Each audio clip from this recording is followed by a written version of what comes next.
Voilà, en plus des membres de la fédération, il faut noter la présence également de parents de détenus, ex-détenus, devrait-on dire, qui sont venus à l'accueil aujourd'hui au niveau de l'aéroport. Il était important également pour eux de saluer le président de la République et de lui exprimer toute leur satisfaction. Donc ñoom ñoo nekk kon fii ci aéroport bi bu weesoo ñi nga xam ni ñoom ñooy membre staff bi ak suñu confrères yi kon parents mbokk yi nga xam ni ñoom ñoo ñëw fii ci aéroport bi ku ci ne yaa ngi am kàddu yoo xam ni yaa ngi koy yëkkati eggee ko président de la République ci taxawaayam ci mbir mi au nom de tout le peuple sénégalais. Voilà. Ku ci ne boo ko nuyoo di nga ko remercier wax ko rek mbégte bi nga am tey ci li nga xamante ni moo di dellu si bi suñu mbokk yi dellu si fii ci Sénégal gannaaw moment yu xaw a jafe yi nga xamante ni nekke woon nañ ko foofu ndax sore sa réew dafa metti rawatina ci yenn circonstances yi tey nag loolu yëpp jeex na ñu ngi saafonte ak njiitu réew mi di wax rek mbégte bi ñu am tey voilà kooku tamit wayjur la ci kenn ci ñi nga xamante ni ñoo nekkoon foofu ca Maroc ñu teewoon leen fa voilà mbégte la ñëpp di wane tey ndax li nga xamante ni Sénégal def na ko ànd ci ak réew bu Maroc muy bàyyi suñu naataango yi ñu ñibbisi fii ci réew mi.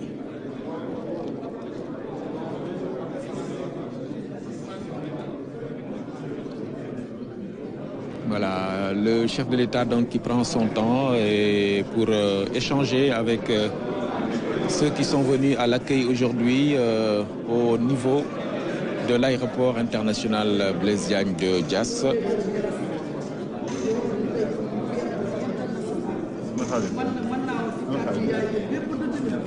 mën naa wax ci kàddu yaay parce que dama ci am doom noo ngi lay gërëm di la sant di la wax ne sa yoon yàlla na yegg ci barke yonent bi taxawaay bi rafet nañu kontaan nañ en tant que yaay bépp doom bu fi taxaw rek wàcc fi tey mën naa wax ci kàddu yaayam kon noo ngi lay gërëm noo ngi lay sant te ma àndoon ak ñoom dem Maroc ñun ñi waa Lion Rouge lébu gi ñu ngi nii taxaw gërëm nañ la président noo ngi lay sant na nga xam ne kontaan nañu waaye yàlla yi may na la ndam yàlla may na la ndam tey yàlla ndam yi tegloo Mamadou Kora Ngom mooy magam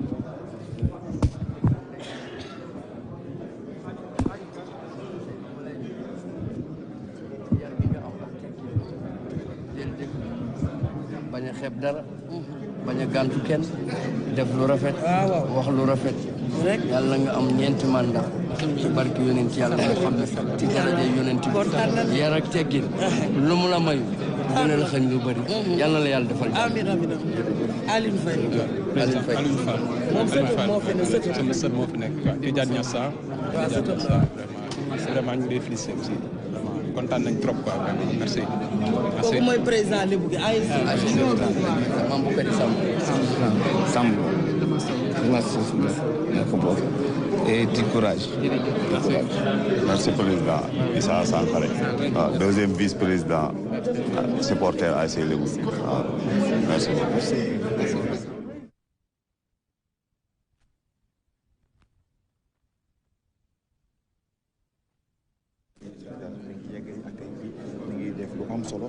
Voilà, le président de la République donc va donc pouvoir maintenant s'adresser à nos compatriotes à l'issue. Nous avancons jusque-là. Voilà.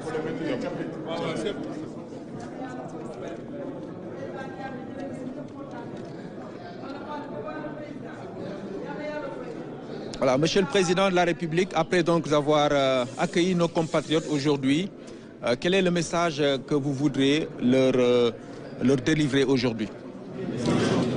D'abord, je voudrais rendre grâce à Dieu de nous avoir permis de vivre ce moment, qui est un moment tout aussi exceptionnel que celui de l'accueil que nous avons réservé à nos lions, de revenus champions d'Afrique pour la deuxième fois. Effectivement, ils le sont grâce au soutien de tout le monde, à l'implication de tout le monde, à tout un peuple qui a poussé l'équipe pour qu'elle donne le meilleur d'elle-même sur le terrain et en dehors. Et les symboles de ce soutien sont bien entendu nos supporters, surtout ceux qui ont fait le déplacement, qui ont été dans un pays organisateur, qui se sont fait remarquer parce qu'ils ont donné du cœur, avec le cœur aussi. Cela nous a valu la victoire que nous avons. Nous sommes aujourd'hui très contents de les retrouver sur le territoire national. Je voudrais saluer leur courage, leur dignité. Ils ont démontré qu'ils ont le sang de lion et qu'ils sont des champions. J'ai une pensée aussi pour les familles qui ont enduré dans la dignité cette épreuve qui aujourd'hui s'est terminée. J'ai une pensée pour nos ambassadeurs, nos diplomates. Je voudrais leur dire ma satisfaction dans le travail efficace mais discret qu'ils ont abattu pendant tout ce temps-là et de façon constante. Je voudrais aussi saluer la posture de nos avocats, des associations de supporters, de la fédération, pour leur solidarité agissante à l'endroit des familles et des lions. Je voudrais aussi remercier les autorités marocaines pour avoir particulièrement Sa Majesté le Roi accordé cette grâce clémente à l'occasion de la fête de la Tabaski. Je voudrais dire aux supporters qui nous ont rejoints aujourd'hui que nous avons enduré cette épreuve avec eux, que nous avons senti qu'il y avait une partie de nous-mêmes qui était restée au Maroc. Aujourd'hui, nous dormirons tranquilles. Je voudrais leur dire et leur conseiller de dépasser cette étape et de marcher la tête haute et la posture fière et de se considérer qu'ils ont été des soldats pour nous et qu'ils sont revenus auréolés de gloire après une campagne victorieuse au cours de cette CAN qui a été largement disputée. L'État les accompagnera dans cette période de fête et nous serons à leur côté et ils le verront. Et je voudrais aussi leur dire et à tous les fils et toutes les filles du Sénégal, où qu'ils soient dans le monde, que le Sénégal sera à leur côté et les protégera de tout, partout, contre tout. Merci. Monsieur le Président, ci wolof rek yëkkati ay kàddu eggee ko suñu mbokk yi ñëw tey. waa di sant yàlla gannaaw bi mu ñu mayee ñu dund bés bii tey di bésu mbégte ci ñun di bésu sant yàlla tamit bu baax a baax ndax ñii ñëwaat tey mbégte gu ñu am ci dalal leen mooy même mbégte gu ñu amoon ci bu ñuy dalal fii gaynde yi ñu andi raaya gi kon dañuy sant yàlla bu baax waaye ndokkale leen jaajëfal leen bàkk leen tamit ci seen njàmbaarte ak seen jom gu ñu wone ak muñ gu ñu wone ba épreuve bi jeex ndax wone nañu ne ay champion lañu wone nañu que ay deretu gor lañu yore waaye wone nañu ay gaynde lañ di wax ne tamit dañuy jaajëfal bu baax ñi nekk ci ambassade bi consul bi waaye de façon plus générale diplomatie Sénégal ci boppam ci seen liggéey gu ñuy def ci dal ci sutura te mu ànd lool ak xarañte bu joxe résultat yu mel nii tey di jaajëfal bu baax suñu avocat yi ci seen taxawaay waaye di jaajëfal tamit association supporters yi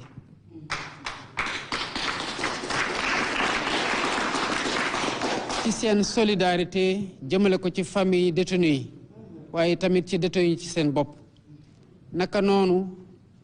responsable fédération gis nañu seen taxawaay te boobu la ñu waroon am matal nañu ko di sant nag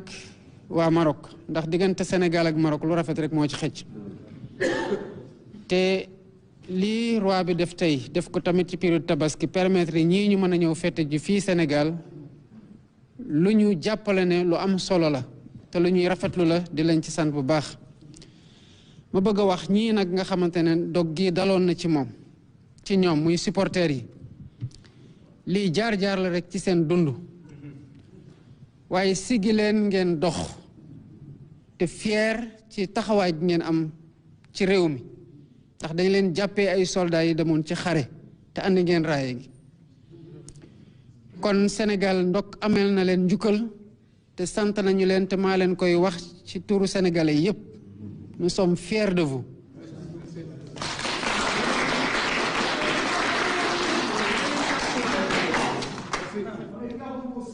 fii ñu toll nag tombe nag feetu tabaski bi te xam nañu ne père de famille yépp ngi daw di am lu ñu wut si ngir seen njaboot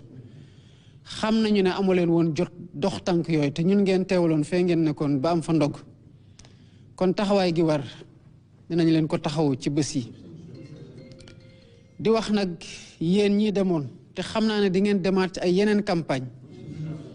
ñii ñibbisi yàlla musal leen ak ñii waaj a dem ci yeneen campagne doomu Sénégal fu mu nekk état Sénégal dina ko bàyyee xel dina ko taxawu dina ko aar dina ko protéger dina nekk ci wetam bu amee dog ba keroog mu ciy génn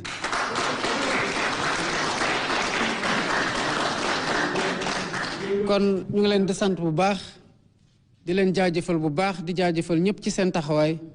di leen ñaanal ngeen julli ci jàmm fekk seen njaboot ci jàmm incha allahu rabbi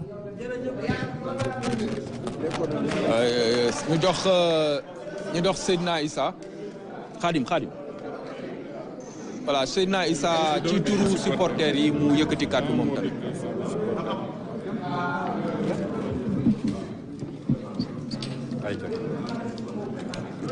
Président Issa. waaw Seydina ana kàddu nga yëkkati. salaamaaleykum.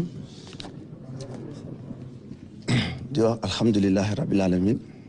alhamdulilahi rabil alamin alhamdulilahi rabil alamin di sant suñu borom bu baax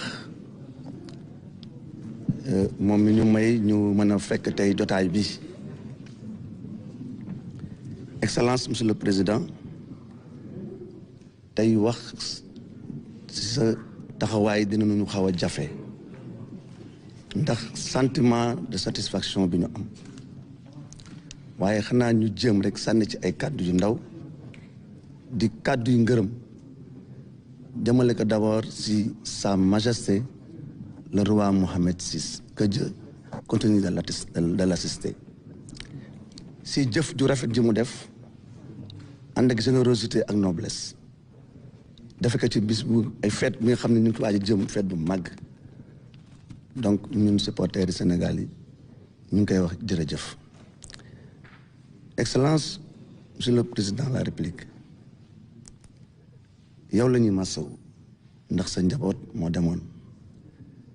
ñu gis tis bi mu dalee sa kaw nga ànd ci ak ngor dignité bravoure mais nga ànd ci ak degré de responsabilité Excellence ñu lay masawu parce que sa njaboot moo demoon ñun de la ñu teewoon waaye ñu dalal sa xel ni te bañ fa nekkoon bu rafet la ndax kenn ku ci nekk amoon na sa cellule individuelle te amuñu benn jafe-jafe ci biir kaso bi loolu nag bu amee parce que dafa am qualité relation yi am diggante ñaari réew yi muy Sénégal ak Maroc mais nag mu am taxawaay boo xam ne wax nga ko léegi ñi nga dénk sa diplomatie ñu taxawaay bu mucc ayib Excellence ñu lay seedeel seen ingéniosité di leen seedeel seen sens de devoir et de responsabilité mais di leen seedeel seen bravoure seen rigueur seen fulla ak seen fayda ma tekk ci loxo son excellence monsieur le ministre Cheikh Niang mu joxal ma ko Excellence madame l'ambassadeur Seynabou Dial di jigéen ju mën góor gu am taxawaay mais excellence le consul général Cissé excellence fa nekkoon wetuñu fi parce que xam nañu le Sénégal ne lâche pas ses fils. On a noté cet élan de solidarité, cette forte mobilisation des Sénégalais. Et à la tête, vous, Excellence. Mais d'après vous n'avez pas été seul, parce que vous ne pouvez pas être partout à la fois. Mais à mon le président Abdoulaye Fall, le président de la Fédération sénégalaise de football,